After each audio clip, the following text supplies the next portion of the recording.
forces du monde libre.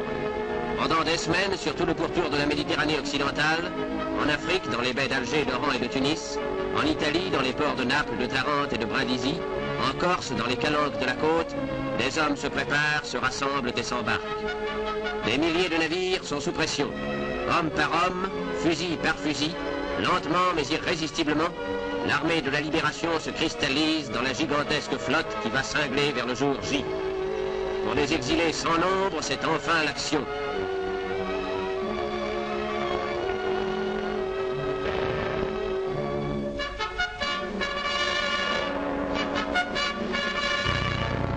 Sans interruption, le matériel s'engouffre dans les cales des Liberty Ships. Dernier tour de roue sur la terre africaine. On embarque en marche arrière, prudemment. Plus tard, on débarquera de face et hardiment.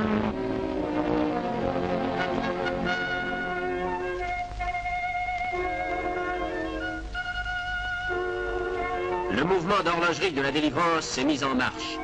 La jonction des forces libres s'effectue au large des côtes de la France opprimée. Les navires suivent la même route, les hommes suivent le même idéal. L'envahisseur n'a pas permis que la France gardât un homme armé sur son territoire. En réponse à ce diktat, une armée entière est en route vers la métropole. Les bâtiments de guerre français veillent sur sa sécurité.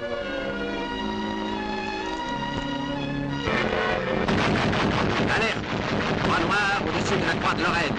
Immédiatement, la DCA entre en action.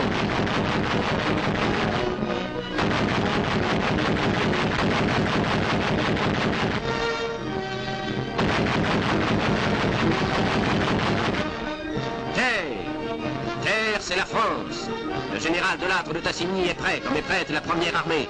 Le pavillon étoilé flotte sur un ciel de bataille. La France a créé l'Empire, l'Empire reconnaît la France.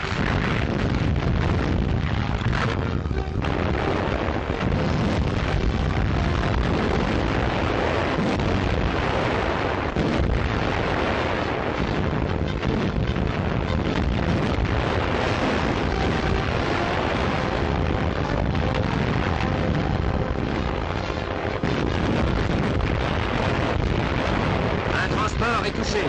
L'ennemi défend l'accès d'une terre qu'il a volée, mais rien n'arrêtera la marche de cette armada, plus invincible que celle de Philippe II. Et du nord au sud, de l'est à l'ouest, la forteresse Europe chancelle sous les coups des forces alliées. Déjà, nos avions survolent une terre sur laquelle s'accrochent l'ennemi et nos regards. Déjà, des tonnes de bombes préparent à nos fantassins le rouge et chaotique chemin de la victoire. Et malgré la réaction ennemie, sans heurts, sans à-coups, le gigantesque mécanisme du débarquement fonctionne. Homme par homme, fusil par fusil, l'armée libératrice jaillit des transporteurs. Bientôt la mer est saupoudrée de chalons LTS. À l'odeur de la poudre se joint celle de la France, toute proche.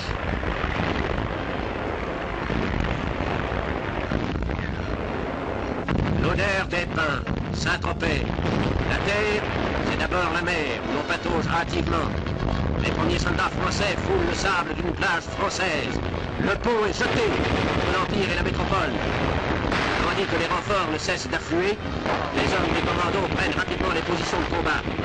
Le plus dur est fait, mais il faut exploiter immédiatement ce premier succès, élargir la tête de pont, afin de faciliter la seconde phase de l'opération.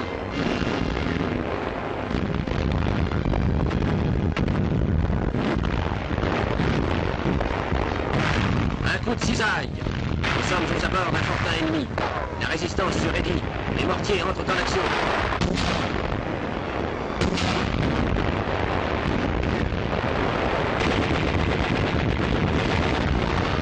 L'Allemand ne réagit plus. Dans un silence qui proclame leur réussite, nos troupes se dirigent vers lui. Et voici des prisonniers. Les premiers d'une foule qui, pour avoir cru au mot d'ordre de l'hitlérisme, va connaître l'espace vital limité des camps de concentration.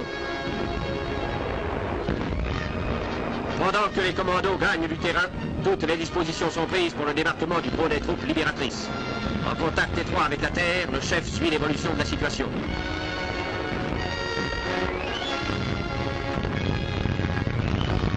Un renfort sérieux, les Sherman. Comme les fantassins, ils se hâtent de prendre contact avec la cause. Ils commencent la libération à l'endroit même où la France émerge. Malgré les tirs de barrage, ils progressent, inscrivent sur le sable les premières lignes de leur épopée. Au large, on attend. Que se passe-t-il à terre? La réponse vient du ciel, avec un pipacum, cet oiseau mouche, ou plutôt cet oiseau mouchard. Dès que le succès des commandos est connu, une armée entière ruisselle le long des navires, avec ses armes, ses bagages, son matériel.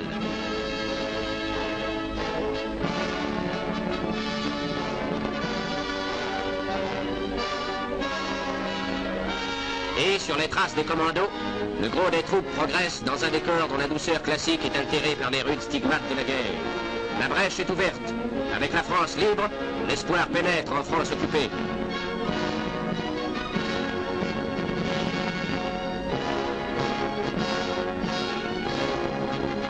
Des tonnes de matériel s'accumulent sur ces plages qui ont connu jadis une vogue universelle.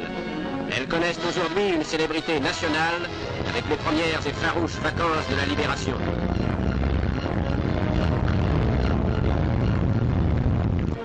La tête de pont étant désormais solidement établie, les forces françaises, après avoir opéré leur regroupement, se dirigent à travers la Provence vers Toulon. Une division mécanique va, sous les ordres des généraux Duvigier et Sudre, livrer de durs combats à Solliès-le-Pont et aux avancées de Toulon. Sur les pentes de la chaîne des morts, nos hommes sont salués au passage par des Provençaux que les bombardements ont transformés pour quelques heures en troglodytes.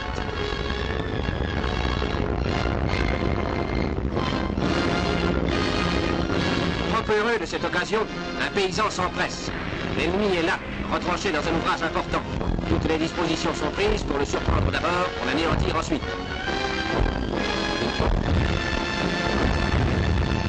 Des renseignements recueillis, renseignements qui viennent recouper nos propres observations, notre plan initial est modifié.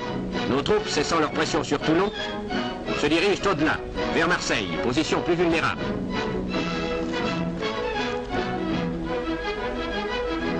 L'ordre se propage. Sans perdre un instant, les moteurs sont remis en marche, et c'est de nouveau la route à vive allure. Aubagne est dépassé. Le général de Montsabert reconnaît au passage ceux qui ont vécu à ses côtés d'autres heures glorieuses.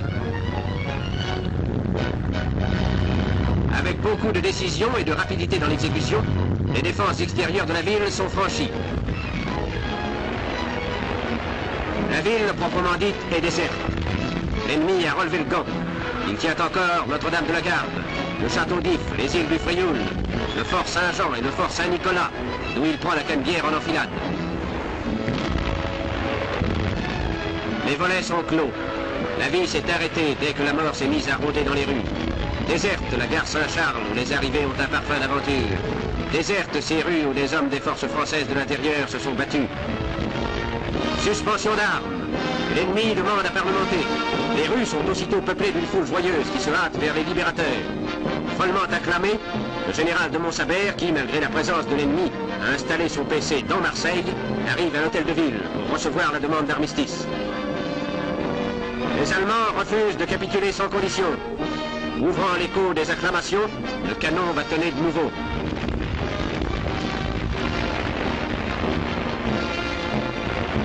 Mais, tandis qu'une pluie d'obus s'abat sur les positions ennemies, la curiosité, chez les civils, l'emporte sur la crainte. Nombreux sont ceux qui cherchent à garder un souvenir précis de cette journée mémorable. Sur le château d'If, les points d'impact sont nettement visibles. Nos troupes prennent d'assaut la hauteur de Notre-Dame. Elles trouveront des Allemands réfugiés dans le sanctuaire, après en avoir défoncé les portes.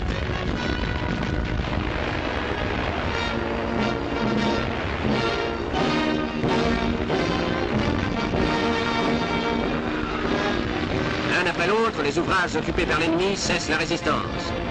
Au fort de la Vista de Foresta, un prisonnier envoyé vers ses compatriotes pour leur signifier les conditions d'un armistice revient annoncer aux Français qu'elles sont acceptées.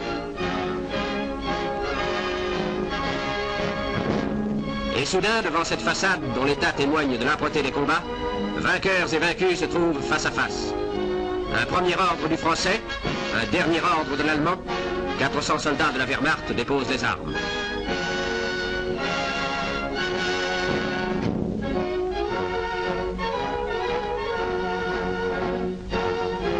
400 hommes font leur soumission en quelques secondes. Au fort de la Vista de Foesta, il n'y a plus maintenant que des Français libres et des Allemands prisonniers. Et c'est dans l'ordre, comme il est dans l'ordre, que le chef nazi remette son arme à l'officier français.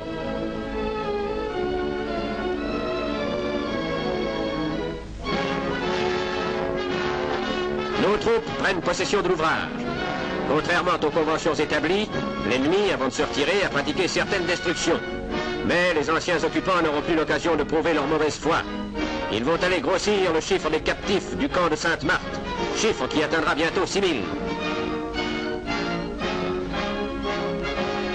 Et les deux colonnes se croisent, et les deux mondes se rencontrent, celui des hommes libres et celui des hitlériens dociles, courbés sous le nouveau joug comme sous l'ancien.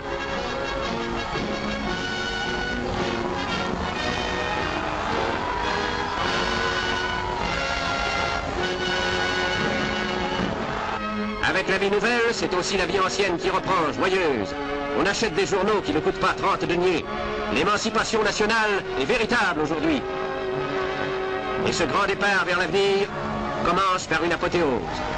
En présence des chefs victorieux qu'accompagne M. Diethelm, ministre de la Guerre, nos forces armées, au cours d'une grandiose manifestation, parachèvent la libération en libérant les cœurs. Le patriotisme refoulé pendant les années sombres de l'oppression éclate dans une ovation interminable.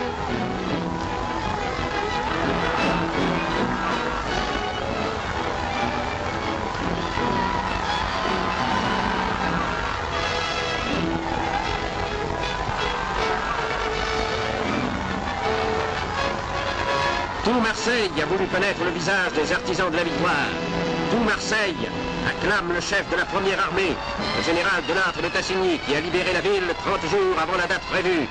Le général de Montsabert, dont l'habile et rapide manœuvre a évité qu'elle fût endommagée et qui est nommé citoyen d'honneur.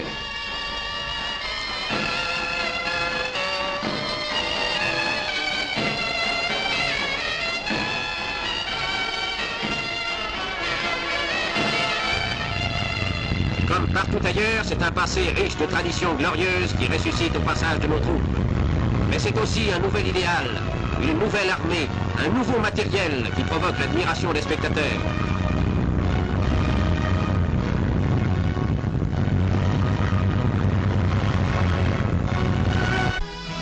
Cependant, si les Français peuvent, dans ce jour de fête, acclamer des généraux français vainqueurs, c'est parce que dans le silence accablé de juin 40, la voix de l'honneur a retenti. C'est parce que de partout, aux heures les plus sombres de notre histoire, des hommes ont pu se diriger vers les 2 étoiles d'un général français. Aujourd'hui, dans la rade de Toulon, le général de Gaulle peut voir les glorieuses unités de notre marine ressuscitées, jeter l'ancre au milieu des épaves que le poids de l'honneur avait entraînées.